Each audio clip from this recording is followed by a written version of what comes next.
Tonight on the County Line, we'll give you an inside look into some upcoming shows in the area. We also give you the first peek into Westminster's mock convention. Finally, we take you into the world of Titantown sports. The County Line starts now.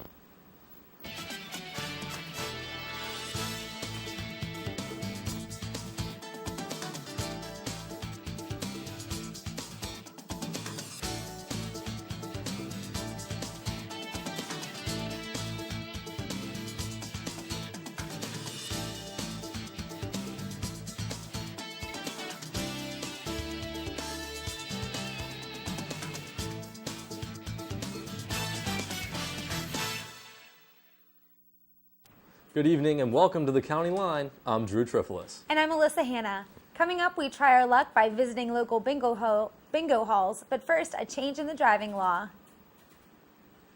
Last week, PA State Legislature took action to reduce the potential hazards of teen driving. AAA East Central thanks legislature for passing House Bill 9, which restricts the number of teen passengers in a vehicle driven by a teen driver to one person under the age of 18 for the first 6 months. Car crashes are the leading cause of teen deaths ages 16 to 19. Newcastle Police Chief Tom Sansone says the restriction of people in the car will increase the young driver's attention. You get a young new driver behind the wheel and a bunch of his or her friends in the car. The tendency's there to be not concentrating on your driving. And when you're new at it, you really do need to concentrate. So I think that is a good provision of the bill also. The bill also increases the pre-license training from 50 to 65 hours and requires that 10 hours are spent driving at night and in inclement weather. It enforces seatbelts for both teens and booster seats.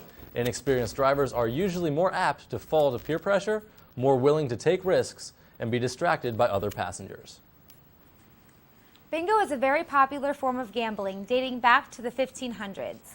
Here in Lawrence County, there are 8 different places to play this classic game. The County Line's Ange Tucker shows us what one of these bingo nights is all about. Here at the Scottish Rite Cathedral in Newcastle, people of all ages gather to play bingo on Tuesday evenings. Bingo does not begin until 7 o'clock, but lots of people arrive at 6 for the early bird bingo. You can play as many cards as you wish. It all depends on how much you are willing to spend. The cathedral also sells dollar rip-off tickets. These pool tickets are just another way to try and win some cash during your evening. Many wonder if it is pure luck or if there is a trick to winning a game of bingo. Bingoer Roberta Keys believes that the early arrivers have better luck. Because I watch like a whole bingo session, and it seems like to me when you watch who bingos, to me they were here before me. She has been playing bingo for 10 years. Another active bingo player, Michelle Keys, thinks the trick to winning is exactly the opposite. If I come late to bingo, because I like to catch up, I'll win if I come late. Now, because my daughter got my car, I had to come early.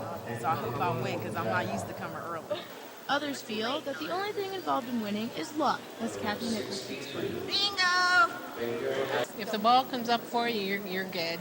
It's just luck. Kelly Morgan even brings good luck charms with him. Last week I won $1,100 Really? in the hog in that. Oh, wow. Yeah. Whether by luck or skill, winning is always exciting. The cathedral also sells a variety of food and drink options during the session. Reporting in Newcastle, I'm Angela Tucker for the County Line. Here are some local bingo areas open to the public.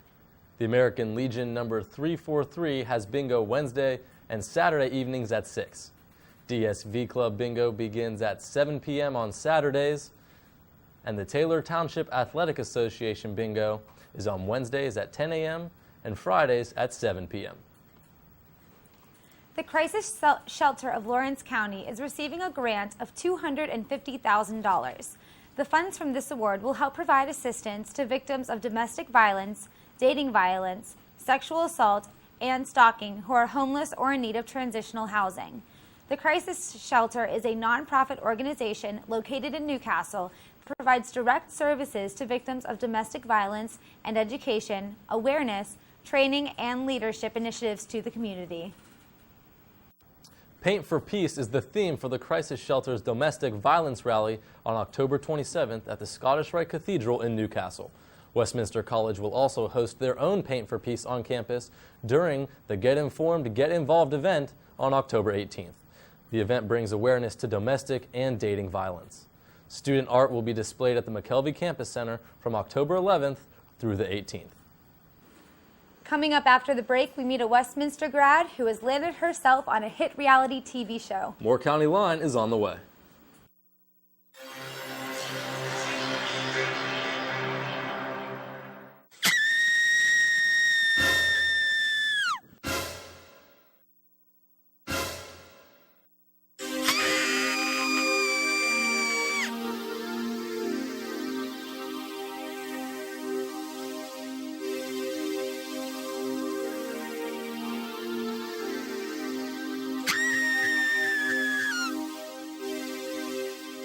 You can make a difference at Westminster College. Westminster has earned the nation's highest honor for community service for 3 straight years. Classroom lessons are put into action to benefit the community. Experience service the Westminster way.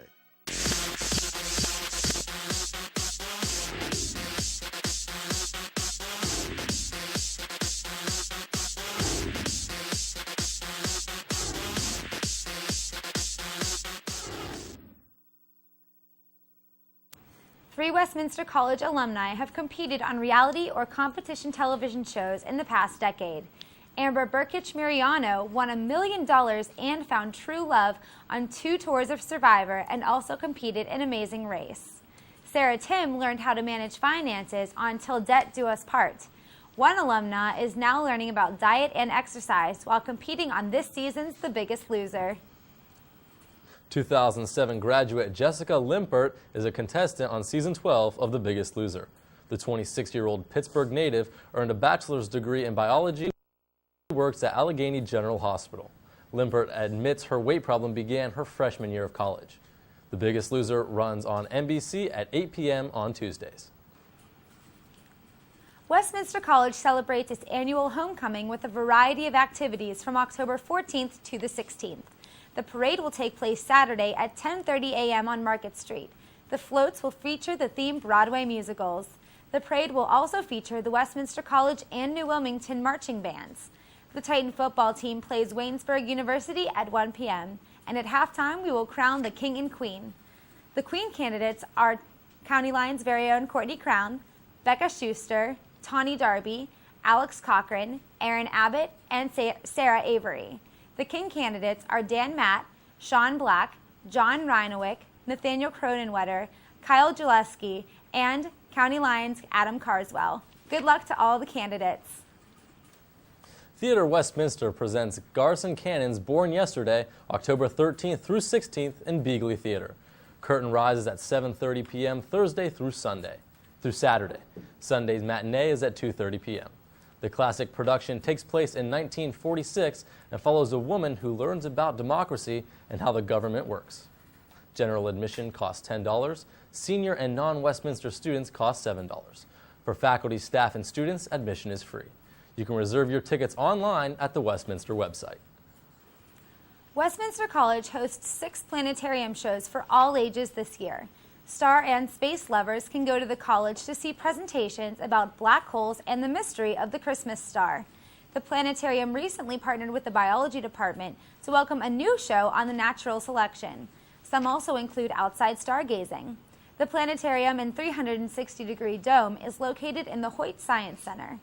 For more information on dates and reservations, as well as trailers, visit www.westminster.edu. This October, Westminster College will host the Sounds of Hope Tour. The inspirational Christian music event is presented by the organization Food for the Hungry. Fans will have an opportunity to sponsor children and families in poverty-stricken countries and give hope to those without it. The featured bands include Building 429, Leland, and Royal Taylor. The tour makes its stop here at Westminster on Thursday, October 13th in Orr Auditorium. The show starts at 7 p.m. Tickets are $15 for general admission and $25 for artistic circle seats. All ages are permitted to attend. Every 4 years, students come together to celebrate a long-standing tradition, the Mock Convention. Starting in 1936, the event is the oldest of its kind in the country. This year's convention is based around the Republican Party. 4 students are representing candidates hoping to receive the party's nomination. Michelle Bachman, Rick Perry, Ron Paul, and Mitt Romney will be featured at the convention. Executive Chair Jared Polonis says students should come out to the event not only for the fun, but also to broaden their view of the political process. I think it's important because it's a fun experience. It can get to be a really fun time to hang out with everyone. It's one of the only things that we really have an all-campus event that's traditional that the whole campus gets together for, and it's nice to just, be able to do something that's fun and educational with everyone on campus for once. The mock convention is scheduled for November 9th and 10th. Those in charge of the event would like to remind attendees the importance of the word mock. The convention purpose is to demonstrate the political process. Admission is free and open to all students. Coming up next on the County Line, Stephanie Oliar updates on the Wilmington homecoming event. And we take a closer look at what's underneath the football players' feet. Titantown Sports is coming up next.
Hi, and welcome to Titantown Sports. I'm Stephanie Oliar. Let's get straight to this week's action.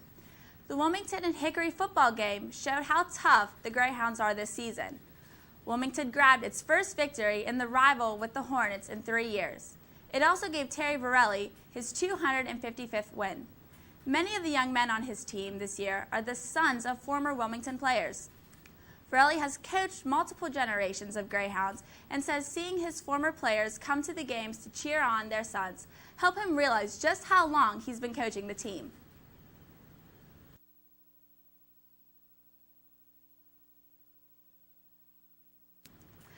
Varelli has coached at Wilmington now for more than 3 decades. The fans and the team are loyal followers of the coach and are looking forward to him leading the Hounds to the District 10 title and a shot at the state championship. The Wilmington Greyhounds look to score a victory over the Hickory Hornets, both teams undefeated going into the game. It was a hard-fought game full of big plays.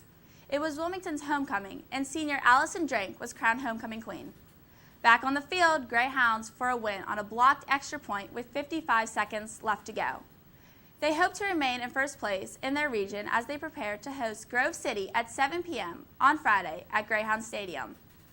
Catch the highlights from Wilmington Greyhounds. Regular season on our website, WCN247.com. Again, that's WCN247.com. Back in 2008, Westminster replaced their grass football field with artificial turf.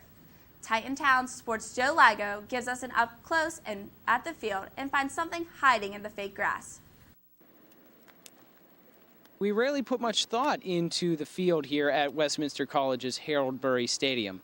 Today I'm going down to the Memorial Field to take a closer look at what the turf is made of. It's used by the football team, the soccer team, the marching band, and many others. But what exactly is it? It looks and feels like real grass, except you don't have to water it, it never needs to be mowed, and it never gets muddy. I also found these tiny rubber pieces buried in the synthetic grass. My question is, what is the purpose of these small rubber crumbles? The only thing that ever happens to me is when I walk across the field, they fill up my shoes. In my quest to find out, I talked to Titan quarterback Sean Lehockey after a class one day. The rubber pellets on the turf is what actually holds the turf in place. There's no glue or cement or anything underneath the turf that actually holds it down. It's kind of like a floating piece of carpet, and all those little rubber pellets added up are what keeps it stable and keeps it in place. In an effort to find out more, I also made a quick phone call to Westminster College's athletic director, Mr. Jim Daffler. The rubber crumbs do two things. If you stand on grass for a while, it'll, get matted down. The same would happen to the turf, but the rubber crumbs in that separate those individual filaments of fiber and they allow it to kind of stand up as natural grass normally would. So that's one purpose. The second purpose is, of course, is that it gives some cushioning to that because underneath the turf, of course, is a base, so it can be hard. So at last, it made sense. The rubber crumbles secure the turf, hold fibers up, and provide cushioning for the players. Mystery solved. I now understand the purpose of all these little things buried in our turf. However, that still doesn't stop me from being mad every time I have to empty out my shoes. I'm Joe Ligo for Titantown Sports. The Westminster volleyball team is heading towards a successful year. The Titans have proven themselves to be a force in the pack. Coach Tammy Swearingen says that the team is working hard to achieve their goals. Swearingen also believes the possibility of a pack title is definitely up for grabs for any of the teams. This year's volleyball team, we've set the standard a lot higher than we have in the past in regard to our conditioning factor. Set tougher parameters coming in this year, and we've maintained those throughout the season, doing a lot more things after practice in regard to conditioning, and as opposed to just doing all the conditioning during our practices. The team is right in the mix as far as the conference goes. I believe there's definitely 6 that's going to the playoffs, and we believe we're in that mix, and any team can beat anybody on any given day. I truly feel that's the parity that we have in the conference this year. It's very competitive, much more competitive than it's been in the past. So it's not a done deal. Like we could almost guarantee we'd be in the top 4 this year. It's not the case because the teams are all a lot better. So we've got a long road ahead of us. We're striving and improving each and every day, and the girls are working hard and staying focused, even though we've pushed them a little past their limit at times. But it's coming together, and we expect to continue to gain success and be successful in the PAC. The Westminster women's tennis team has made history with a victory over Grove City. The Titans had not defeated Grove City since 1994. Grove City is the reigning PAC champion and has won the title 24 times in a row. The Westminster women's tennis team has also been on a roll. The team has won 11 straight games after the recent victory over Chatham. They hope to carry this momentum to a PAC championship, where their best competition will come from Grove City, Thomas More, and St. Vincent. Well, that's your Titantown Sports for this week. Coming up after the break, we'll take a look at a friendly feline that likes to read. For Titantown Sports, I'm Stephanie Oliar.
The Newcastle Public Library hosts a massive collection of books, DVDs, and newspapers from the area. The library staff all walked on 2 legs before their most recent employee wandered in through the door one day. Since then, Stax has become somewhat of a local celebrity and the face of the library. The County Line's Bradford Eric went to the library to see if the stories about this cat were true. So you're in search of a book, maybe the latest DVD, today's newspaper, or maybe you want to use the internet. You walk through the double sliding glass doors of the Newcastle Public Library, and you're greeted by a friendly furry face? That's right, Stax the library cat is the newest employee at the Newcastle Public Library. His position? Greeter.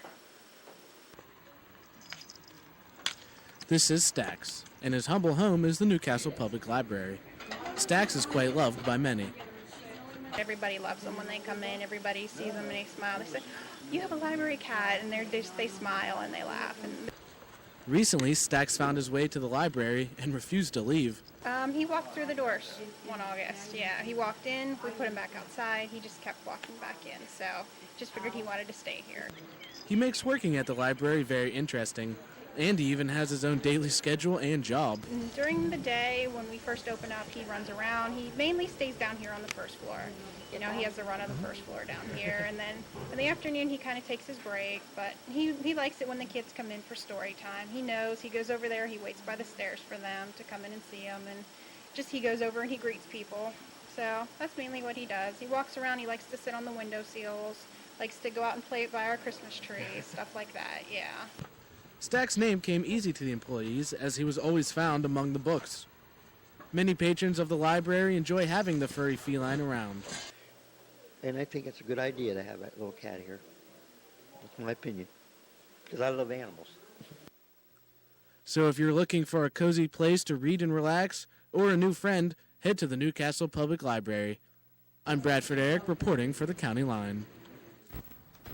The Newcastle Public Library is open on Monday from 2 to 8:30 p.m., Tuesday and Wednesday from 8:30 a.m. to 5 p.m., Friday is from 8:30 a.m. to 5 p.m., Saturday's hours are 8:30 a.m. to 2:30 p.m. The Newcastle Public Library offers a variety of activities to the public. Free computer classes are available each Wednesday, Thursday, and Friday mornings for all adults. Also, cardholders with good standing can download 3 songs per week using a new program called Freegal. The best part is that the service is free. State lawmakers began writing a new chapter for Pennsylvania's public libraries. The current library code is 50 years old. The Senate Education Committee reviewed proposed changes to library regulations, reforms to account for current technology, and new standings for employees, collections, facilities, and accessibility. The bill could come out of the committee by the end of the year.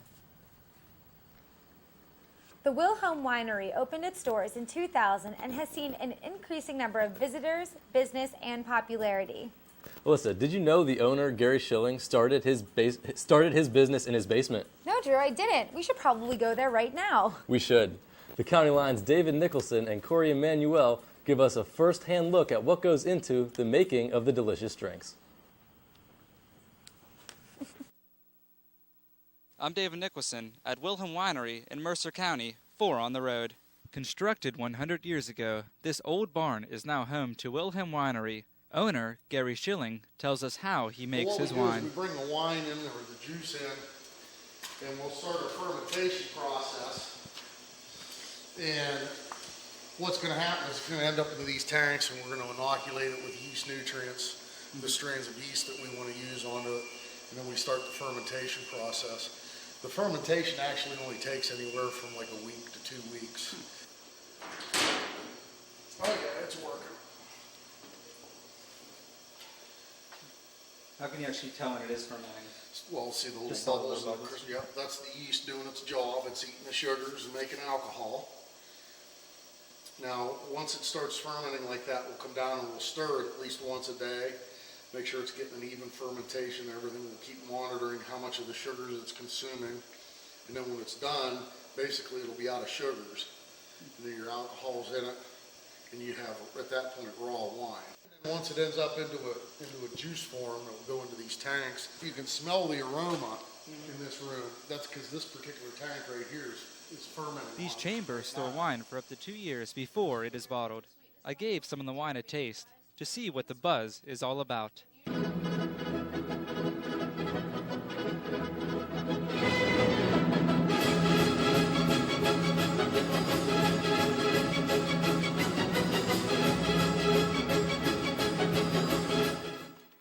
After tasting the flavorful wine, I decided to buy a few bottles for myself and my friends. I would like to thank the kind people at Wilhelm Winery for their hospitality. Reporting from Wilhelm Winery, I'm David Nicholson, 4 on the road. For more information on the Wilhelm Winery, visit www.wilhelmwinery.com. And if you would like your business featured on our show, email us at tcl.on.the wilmington.road@gmail.com. The new Wilmington Borough Council has recently set the trick-or-treat hours for this Halloween season for Saturday, October 29th. The tradition of daylight trick-or-treating will continue this year. Kids can go door-to-door from 2 until 4 p.m. Afterwards, the Kiwanis Club will hold its annual Halloween parade, which will travel down Market Street. The Newcastle Playhouse will perform the musical Rent this month. Westminster's own Paula Ferguson will be directing the show that runs from October 14th until the 30th. Rent tells the story of a group of bohemians living in modern-day New York. The group deals with love, loss, living under the shadow of AIDS, and modern-day life in this truly powerful story. Friday and Saturday performances will be at 7:30 with matinees on Sundays at 2 p.m. For tickets or more information, call the Playhouse number on your screen.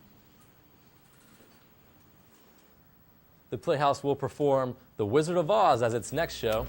The first show date is November 11th and will run until December 4th. The cast will revisit the tale of Dorothy and Toto and their unforgettable travels through the land of Oz. The treasured score includes We're Off to See the Wizard, Ding Dong, the Witch is Dead, and of course, Somewhere Over the Rainbow. Friday and Saturday performances will be at 7:30 with Sunday matinees at 2. For tickets or more information, call the Newcastle Playhouse number located on your screen. According to the 2012 U.S. News Best Colleges rankings, Westminster ranked 3rd among national liberal arts colleges in graduation rate performance. Westminster's graduation rate trailed only to Kentucky's Berea College and North Carolina's Bennett College among the nation's top 22 national liberal arts colleges. President Dorman says this recognition is a testament to the great work being done on a daily basis by Westminster students, faculty, and staff. This year's 252 colleges were included in the National Liberal Arts Colleges category.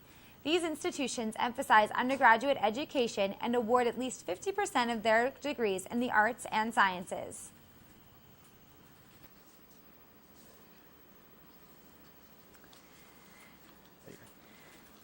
That's the news for tonight's edition of the County Line. For more information, check out WCN247.com for your local campus and community updates. And we'll see you next week for another edition of the County Line, as well as all the latest sports action in Titantown sports. Good night. Good night.